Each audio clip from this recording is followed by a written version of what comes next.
Ini kan kalau kita lihat ya, arahnya orang-orang muda itu mereka kan cenderung ke pencapaian. Kayak gimana caranya kamu mencapai 1 miliar dalam waktu usia 25 tahun misalnya gitu kan. Dan mereka tuh cenderung pengen cepet gitu semuanya. Gimana cara kamu bisa kerja tanpa menjadi harus kerja juga gitu kan. 7 to 5 gitu misalnya gitu. Jadi mereka tuh ngejar dan arahnya tuh mungkin beda sekarang. Apakah itu mempengaruhi nggak sih keputusan mereka untuk ngambil asuransi ataupun enggak gitu? Pertanyaan bagus dok.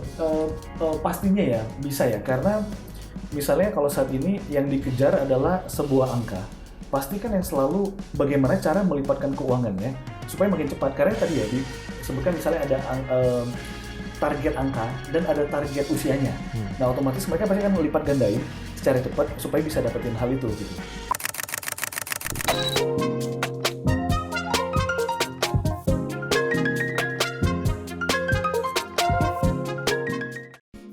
Oke, Pak Riawan nih. Anda sebagai seorang insurance advisor. Wow. Jadi banyak ketemu orang-orang yang entah menjadi calon kandidat untuk punya asuransi, ataupun malah mungkin belum mau ya. Iya betul, sama sekali mungkin belum ada pengetahuan mengenai insurance pun bisa seperti itu. Nah ini kan banyak yang sekarang ini bertanya selalu mengenai serangan jantung atau penyakit jantung gitu kan. Gimana cara mencegahnya dan lain-lain. Nah sekarang itu concernnya ini bergeser ke anak-anak muda nih. Oh, oke. Atau mungkin kita nggak bilang anak-anak muda lah, mereka dewasa muda lah, misalnya gitu. Atau mereka yang masuk usia yang baru mulai mapan ya, mungkin 30-40 tahun gitu. Atau bahkan mungkin sekarang karena banyak yang punya karir cepat ya, mereka 25 tahun mungkin udah jadi business owner gitu. Oke. Nah, sejauh mana orang-orang di usia 25 tahunan ini sekarang yang sudah mulai bisa expense duitnya atau mereka mulai tahu caranya investasi, mereka menaruh investasi mereka untuk kesehatan. Oke. Sifatnya justru kalau kita bicara mengenai insurance dan investasi dok, itu akan lebih baik sebenarnya. Kalau kita melihat gambarannya gini, investasi itu boleh dikumpulkan, tapi sebaiknya ada satu payung yang menjaga investasi ini. Karena kan kekhawatirannya seringkali yang terjadi adalah mereka berinvestasi, tapi begitu misalnya sekali sakit, jantung, perlu pengobatan, nah itu kan dananya tergerus, yang mereka ambil adalah bisa jadi hasil investasinya. Nah sebelum mereka memaksimalkan investasinya, sebenarnya yang lebih baik adalah mereka jaga dulu, mereka tutup dulu dengan payung kita sebutnya. Nah itu adalah asuransinya. Jadi di saat mereka punya asuransi, mereka nextnya mau berinvestasi, mereka bisa investasi dengan tenang. Karena sampai something happen, dana dari investasinya ini nggak akan terpakai sama sekali, tapi semuanya akan bisa di-cover sama si asuransinya. Jadi tujuannya sebenarnya adalah itu. Jadi lebih baik kita jaga dulu dengan asuransi, nah kemudian setelah itu baru berinvestasi.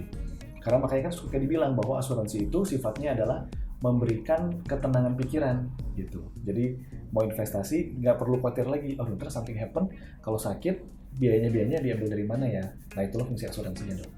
Jadi maksudnya menjaga supaya nanti ya kalau investasi yang udah dikumpulkan, misalkan anggaplah untuk bisnis, untuk holiday, untuk liburan, healing, jarang gitu, itu nggak keambil dari biaya kalau dia sakit gitu, misalnya gitu ya? Iya betul, jangan sampai kan justru dikumpulin ya tadi benar, tadi dokter bilang udah di pos masing-masingnya, ternyata karena sakitnya tiba-tiba, akhirnya jadi aduh mau ngambil dari pos yang mana lagi ya, mereka jadi ambil dari pos yang lainnya. Jadi berarti kalau mereka ikut misalkan tadi dengan mereka udah sedia payung nih sebelum hujan. Iya betul. Kan sebelum sakit udah sedia payungnya kan. Iya. Jadi kalau misalkan tidak something happen yang kita juga nggak pingin atau kita nggak mengharapkan itu, tapi kalau misalkan terjadi maka ya tabungan dia nggak kegerus gitu, nggak keambil gitu ya. Nah hanya sekarang ini kan kalau kita lihat ya arahnya orang-orang muda itu mereka kan cenderung ke pencapaian. Kayak gimana caranya kamu mencapai 1 miliar dalam waktu usia 25 tahun misalnya gitu kan. Dan mereka tuh cenderung pengen cepet gitu semuanya. Gimana cara kamu bisa kerja tanpa menjadi harus kerja juga gitu kan. 7 to 5 gitu misalnya gitu. Jadi mereka tuh ngejar dan arahnya tuh mungkin beda sekarang. Apakah itu mempengaruhi nggak sih keputusan mereka untuk ngambil asuransi ataupun enggak gitu? Pertanyaan bagus dok.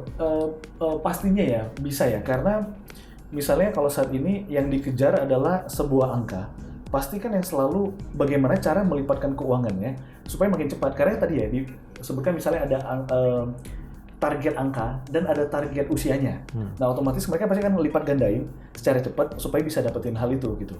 Nah, bagusnya menurut saya adalah kalau anak muda ini memahami investasi dan asuransi, akan lebih baik adalah karena supaya di saat-saat waktu mereka habis-habisan nih, bisa mungkin kerja satu hari tidurnya 4 jam gitu, atau yang lain-lainnya dok, itu stressful segala macam gitu kan. Nah di saat yang seperti itu ya akan lebih baik memang asuransi sudah menjaganya. Tapi sebenarnya alangkah lebih baiknya di saat mereka melakukan semuanya itu mereka tahu visi dan ya kayak kesehatannya juga dijaga dok, karena kan kesehatan itu sebenarnya kan juga memang bagian dari kehidupan mereka. Jangan sampai habis-habisan di awal di muda tapi nanti ternyata pas waktu usia tuanya jadi nggak bisa menikmatinya juga.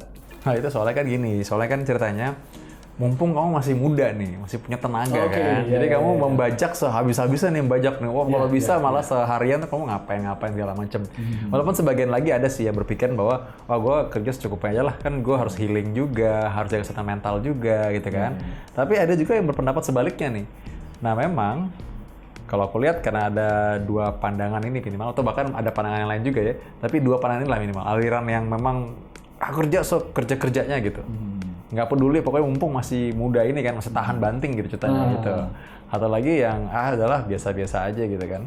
Nah, kalau aku bilang dua-duanya belum menggambarkan concern mereka kesehatan. Karena aku masih melihat ya sebagai seorang yang berpraktek sebagai tenaga profesional kesehatan nih. Aku melihat banyak orang yang akhirnya datang itu di usia masih muda, relatif muda, tapi pengeluaran dia untuk kesehatan tuh akhirnya jauh banget gede. Contoh misalkan dia pasang stent di usia 35 tahun nih. Dia udah di serangan jantung. Serangan jantung udah kita kateterisasi, udah pasang stent. Akhirnya kan dia untuk kateterisasinya kan udah berapa tuh kan dia mesti keluarin. Lalu dia untuk bisa beli obatnya banyak kan akhirnya kan. Itu kan berarti jadi pengeluaran dia dong. Iya kan sebenarnya. Pengeluaran dia yang akhirnya ya tadi menggerus tabungan dia sebenarnya kan. Iya. Usia masih relatif muda tuh, anggapnya 35, let's say, yang harusnya masih produktif banget lah, masih kuat-kuatnya gitu kerja. Ya berarti kan sebenarnya kan ada satu hal yang mungkin lolos dari penilaian mereka nih. Aku sering lihat nih yang tampil-tampil biasa ya suka inilah, motivator keuangan lah. Yang masih muda-muda gitu, influencer finansial gitu kan. Nah, ya mereka selalu yang ngomong soal, kebanyakan sih soal gimana caranya kamu ngambil stok dari sekarang, maksudnya entah Bitcoin lah, ngomong soal kripto lah, gimana caranya kamu bisa invest ke pasar uang, saham, dan lain-lain. Cuma jarang dari mereka yang ngomongin bahwa kesehatan ini investasimu gitu sebenarnya. Ya, I mean, kesehatan ini kan nggak bisa diganti kan. Kalau pasar uang mungkin one day kamu bisa kerja lagi, mungkin kamu bisa kumpulin lagi tuh uang itu gitu, untuk bisa nabung lagi atau mungkin kamu bisa masukin lagi buat invest gitu ya. Tapi kesehatan kan kayak jantung, sekali udah serangan jantung kan ya udah gitu. Iya betul. Gimana gantinya? Gitu kan. Soalnya kan mungkin mereka lupa apa yang mereka udah punya sekarang gitu. Iya. Kan kalau kita bilang sekarang, misalkan dia bilang gimana cara kamu punya uang 1M dalam waktu 3 tahun kerja gitu, atau gimana kalau kamu ngejar uang 100 juta pertama kamu di usia 20 tahun misalnya gitu. If you have your healthy heart, jantung yang sehat misalnya, anggaplah, atau kamu punya badan yang sehat gitu. It's more than 1 billion maksudnya. Itu kan more than everything sebenarnya gitu loh. Jadi kenapa kita nggak ingat dulu nih bahwa hey, you have your own health loh gitu. Kamu punya kesehatanmu yang nggak bisa tergantikan. It's priceless sebenarnya. Jadi itu dulu kita save nih. Ya. I'm not talking about you have to go for insurance, tapi I mean gaya hidup, pola hidup. Misalkan kamu bisa tahu cukup tidur karena kamu menjaga kesehatan, bukan soal terlepas dari perdebatan katanya orang kalau makin banyak nggak tidur makin sukses, katanya juga ngomong gitu soalnya. Tapi ya menurutku sih tidur itu bagian dari usaha kita untuk sukses di kemudian hari. Soalnya kan tidur itu kan kesehatan kita gitu loh. Dengan sehat kita bisa punya peluang untuk bisa berhasil di kemudian hari lagi kan. Tapi kan masih ada hari berikutnya gitu maksudnya. Lalu pilihan makan yang cukup gimana, maksudnya pilihan makan yang benar-benar sehat gitu, itu kan pilihan hidup kita kan. Ya mungkin insurance juga menurutku ya iya sih, dengan mereka punya investasi, atau mereka dalam tanda kutip lah ya, investasi dengan oke, aku mau masuk insurance ketika nanti if something happen ada payung yang bisa menjaga gitu ya. Maksudnya ya itu menurutku keputusan-keputusan yang berhubungan dengan finansial tapi berhubungan kesehatan juga gitu. Saya setuju dok. Saya pernah dapat satu cerita dok. Tadi dokter mention hal itu, saya jadi keinget bahwa misalnya ada satu anak muda, terus dia didatengin sama, ada muncul jin gitu dok. Terus jinnya bilang, kamu mau minta apapun, mobil apapun kamu boleh. terserah kamu mau pilih apapun. Hanya syaratnya satu, mobil ini sekali untuk selamanya. Kalau kamu udah pilih mobil ini, kamu nggak boleh tukar dengan mobil apapun lagi sama sekali. Nah kemudian pas waktu didapatkan mobil itu, pertanyaan berikutnya adalah apa yang akan dilakukan sama mobil itu? Harusnya kan dijagain dengan baik, kalau ada lecet dijaga banget, kalau nyetir juga dia hati-hati. Sebelum waktunya untuk servis, dia harusnya udah servis, dijaga dengan baik banget. Karena dia tahu bahwa mobil itu sekali untuk seumur hidup. Nah pas setelah itu, kemudian mention bagaimana ini sebenarnya gambaran mobil ini sama persis sama dengan tubuhnya kita. Karena tubuhnya kita cuma dikasih satu untuk selamanya kan. Kalau mobil aja kita jaga dengan sedemikian baiknya, kenapa tubuh juga nggak kita jaga dengan sedemikiannya? Wah saya pas baca itu membuka pikiran sih dok. Makanya saya juga jadi penasaran adalah gini dok. Kalau misalnya, karena kalau misalnya dokter bilang usia 35 tahun itu udah bisa sakit jantung itu. Berarti memang namanya penumpukan kesehatan itu memang nyata terjadi dok ya? Iya, kesehatan itu kan kita jaga kan, kita pelihara, kita harus usaha gitu maksudnya untuk mendapatkan itu. Ketika seorang misalkan pikir, saya nggak mau check up gitu kan, nanti aja ngapain sekarang gitu kan, belum ada keluhan apa-apa gitu. It means kan kayak mobil yang masih baru gitu. Sedangkan mungkin kita nggak tahu dalamnya tuh mungkin udah mesti ganti oli, udah mesti kampas remnya udah mulai botak gitu ya, udah mesti ganti gitu misalnya. Nah kalau kita nunggu dia turun mesin dulu atau monggok dulu, it means kan effortnya lebih gede dong. Ketimbang dia rutin aja gitu, sesuai dengan waktunya aja servis rutin. Kan saya harusnya kan orang 20 tahun tuh udah mesti pernah periksa jantung. Mesti 20 tahun ya misalnya, menurut American Heart Association. Dia harus udah pernah cek sekali gitu. Karena ada contoh misalnya ada hiperkolesterolemia namanya, itu nggak ada rasanya, tapi kalau cek kolesterol tinggi. Nah kalau dia periksa usia 20 tahun, berarti kan dia tahu, oh kalau itu saya udah mesti hati-hati nih, nggak makan sembarangan, atau mungkin saya udah perlu suplemen khusus, atau mungkin saya perlu obat misalnya gitu kan, buat jaga. Tapi kalau dia tahunya udah 40 tahun, berarti dia udah miss 20 tahun lewat tuh. Nah udah numpuk dong tuh plaknya semua, kolesterolnya. Udah jadi penyakit, baru mungkin dia tahu. Kita ketahuannya udah pas udah harus pasang ring misalnya, atau dia udah harus minum obat pengencer darah misalnya gitu. Itu kan udah some expense yang nggak perlu gitu menurut saya. Soalnya udah terlanjur terjadi penyakit yang sebenarnya udah bisa ditahu dari sebelumnya gitu. Ya sebenarnya itu sih.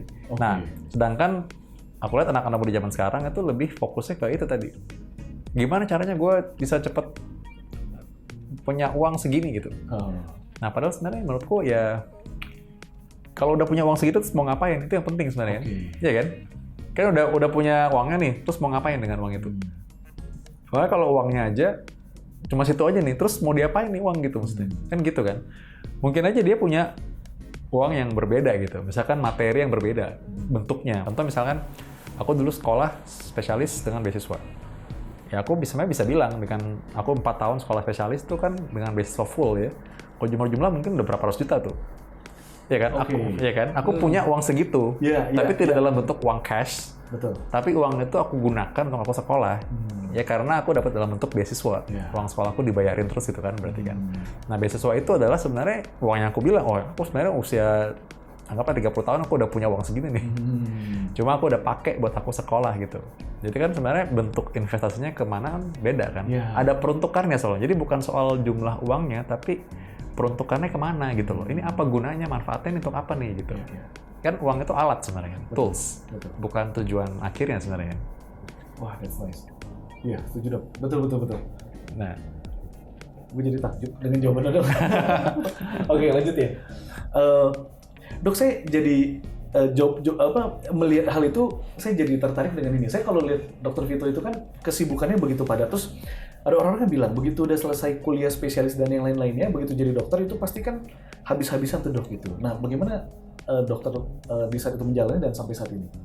Habis-habisan ini konteksnya mungkin dalam kerjaan, ya biasanya sih memang kesannya memang kalau jadi dokter itu ya no life ya. Cuma sekarang aku lihat fenomena yang agak beda ya. Dokter-dokter yang generasi lebih muda lebih concern juga ke kesehatan mental dia sebenarnya. Kalau aku lihat ya. Karena sekali lagi nih, kita kan masing-masing semua punya waktu nih buat kerja sebenarnya kan. 24 jam kan pasti nggak mungkin nggak tidur kan sebenarnya. Pasti ada tidurnya ya, kecuali kalau jaga malam sih. Kita waktu dulu zaman kita sekolah ya jaga malam itu artinya dari kita masuk anggaplah jam 7 pagi gitu, mulai masuk tuh dalam arti kita ada conference dulu di awal, pelaporan pagi. Tapi biasanya kalau kita punya tugas di bangsal gitu kita harus lihat dulu tuh pasien di bangsal semua. kita visit dulu semua tuh kita harus periksa maksudnya. Itu kita bisa datang jam 4, jam 5 gitu. Kan pasien anggapnya di Bangsal ada 30-an pasien gitu. Kan kita harus satu-satu kita periksa kan. Laporan dulu untuk mempersiapkan jam 7 kita laporan beneran tertulis gitu. Biasanya kita laporan pakai PowerPoint misalnya. Tapi kita udah cek dulu tuh malam-malamnya. Nah, jam 7 tuh kita ada laporan, tapi jam 4 udah datang periksa pasien. Jadi jam 4 udah start our day. Terus sekolah nih ya. Jam 4 udah start our day, terus udah gitu jam 7 konferensi, jam 9 selesai. Biasanya kita langsung ke masing-masing tugas masing-masing. Ada yang di poliklinik, ada yang di petugas pemeriksaan, misalnya ada di UGD ya. Ada yang di Bangsal juga, mesti cek lagi pasien yang baru lagi. Ada yang di kamar operasinya gitu kan. Nah, jam kerja tuh beres jam 4 secara teori. Tapi secara kenyataannya biasanya kita akan selesaikan dulu pekerjaan kita. Biasanya tuh bahkan prolong biasanya. Misalkan setelah jam 4 karena lagi sekolah ya berarti ada namanya pertemuan ilmiah. Misalnya dokter spesialisnya akan memberikan pengajaran, arahan gitu, bisa sampai jam 6, jam 7 gitu kan. Nah, tapi kalau kita jaga malam, jam 4 tuh waktu jaga malam tuh. Jadi kita lanjut, udah nggak pulang gitu. Jam 4 sore tuh langsung lanjut lagi sampai besok lagi. Jam 7 kan konferensi laporan pagi gitu. Ya udah kita udah nggak pulang tuh udah. Berarti kita lanjut tuh berarti. Nggak pulang. Udah gitu kita pulang lagi berarti jam 4 sore mestinya secara teori.